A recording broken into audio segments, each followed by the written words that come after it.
Hey everybody, I'm Dan McClellan. I'm a scholar of the Bible and religion. Let's take a look at a video. Hi, Professor Dan. Howdy, what can I do for you? My question is there any relation between mikveh or mikvah and the baptism that Christians practice today? Thank you if you have the time for answering the question. My fit for this video is Up the Irons. Hey, thank you for a great question and a great t-shirt from a great band and a great live album. There's definitely a relationship between the mikveh and baptism, but there are also very important differences between the two. Baptism is likely a pretty radical elaboration or innovation on the mikveh, but the mikveh had only been around for about a century. Our earliest evidence of it is right around the end of the second, beginning of the first century BCE, and it's probably John the Baptist in the first half of the first century CE who creates the practice of baptism.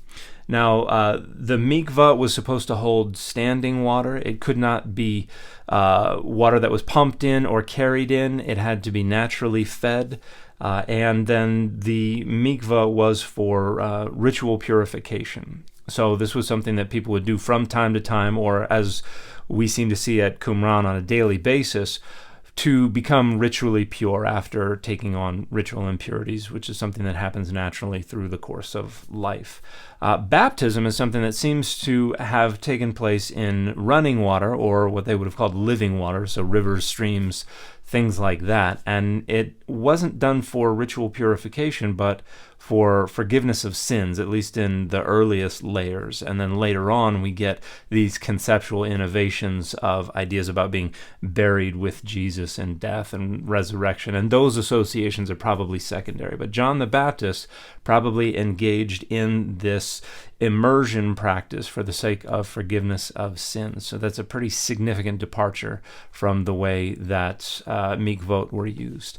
But for some good discussions of this, my friend James McGrath has actually recently published 2 books. The first one, called Christmaker, A Life of John the Baptist, is a little more oriented toward a popular audience, but it is basically a biography of John the Baptist. And then more recently, in fact, just last month, he came out with John of History, Baptist of Faith. And this is like about 3 times as long, and it's a more academic discussion, but covering a lot of the same ground. And James talks at length about the relationship of John the Baptist to baptism, and also how the Mandaeans preserve evidence of what was going on there. And then we interviewed James back in June, episode 61 of the Data Over Dogma podcast, to talk about his more popular book related to this. So you can check that podcast out if you'd like more details on our discussion, which does talk about the differences between the mikveh and baptism. And the fit for this video has been the Mignola Hellboy.